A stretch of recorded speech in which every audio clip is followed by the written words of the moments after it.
చూపించాడు ఆ రోజు. దానికి కారణంగా ఆ రోజు ఆయన విజయం సాధించాడు. విజయం సాధించిన కారణంగా ఈరోజు మనం అందరం ఆయన కీర్తిస్తూ ఉన్నాం. కాబట్టి ప్రతి వ్యక్తి బలాన్ని ఉపాసించాలి. బలాన్ని ఉపాసించాలి. 6 ప్యాక్ తీసి ఫోటో తీసి ఇన్స్టాగ్రామ్ లో పెట్టడానికి కాదు. ఈ దేశానికి అవసరమైతే నా శరీరాన్ని కూడా అర్పించడానికి మనమంతా సిద్ధంగా ఉండాలి.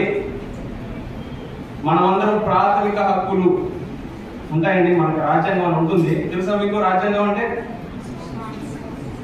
కొంచెం సంకోచంగా ఉంది, ఎందుకంటే నాకంటే పెద్దగా ఉన్నారు అందరూ చూస్తుంటే, అందుకని కొంచెం సంకోచంగా మాట్లాడుతున్నాడు విద్యార్థులు అయినప్పటికీ. అంటే మనకి రాజ్యాంగం ఉంటుంది, అందులో ఫండమెంటల్ రైట్స్, ప్రాథమిక హక్కులు ఎన్నైతే ఉంటాయో ఫండమెంటల్ డ్యూటీస్ కూడా ఉంటాయి. ఈ దేశానికి ఆ డ్యూటీస్ లో కొన్ని ఒక చిన్నది ఒకటి ఉంటుంది. అందులో ఏమని చెప్తారంటే, ఈ దేశానికి అవసరమైతే నా ఆస్తిని, నా సౌకర్యాలని, లేదా అటువంటి పరిస్థితి వస్తే నా ప్రాణాన్ని కూడా ఈ దేశం కోసం ఇవ్వడానికి నేను సిద్ధంగా ఉండాలి అనేటువంటి డ్యూటీ ఒకటి ఉంటుంది.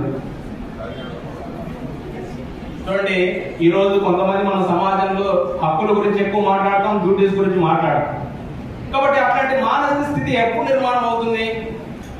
ఈ సమస్య ఈ దేశానికి ఏదైనా వచ్చినట్టే మనందరము నిత్యము వ్యాయామం చేయడం ద్వారా మన శరీరాన్ని, కండరాల్ని ఉక్కుగా తయారు చేసుకుని ఉండడం ద్వారా అప్పుడు అటువంటి భావం నిర్మాణం అవుతుంది. అప్పుడు ఈ సమాజానికి ఎటువంటి సంబంధం లేకుండా మనమే నాయకత్వం వహిస్తాం. సర్దార్ వల్లభాయ్ పటేల్ ఎవరు పిలిచి అన్నిటికీ నాయకత్వం వహించండి అని చెప్పలేదు.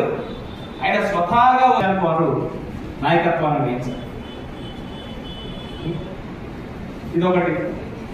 రెండోది, ఆయన నిరంతర పరిశ్రమ. ఒక విద్యార్థి దశలో నిరంతర పరిశ్రమ ఎట్లా ఉండాలని ఇందాక లక్ష్మణ్ గారు చెప్పారు.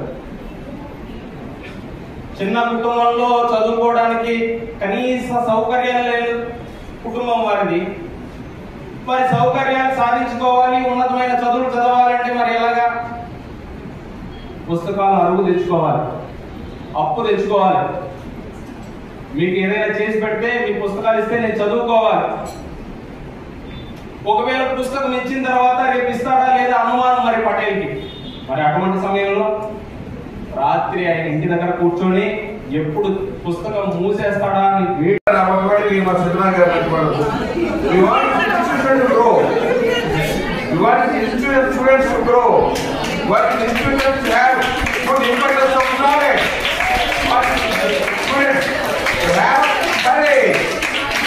అన్యాయాన్ని ఎదుర్కొనే కరేజ్ కావాలి మా పిల్లలు అనేటువంటి ఆవేశంతో చెప్పడానికి మనసు. I thank all the students who have come here and they have participated. మీలో కొంతమంది సరే చెప్పిన విషయాలు నేర్చుకొని జీవితం అనుభవిస్తారని తెలుసుకోమంటారా కొంటారా? ఒకసారి చెప్పండి. ఏంటి ఎవరైనా చెప్తారా? చెప్పిన విషయాలను ఆకలింపు చేసుకొని మేము పాటిస్తామని చెప్పేవారు.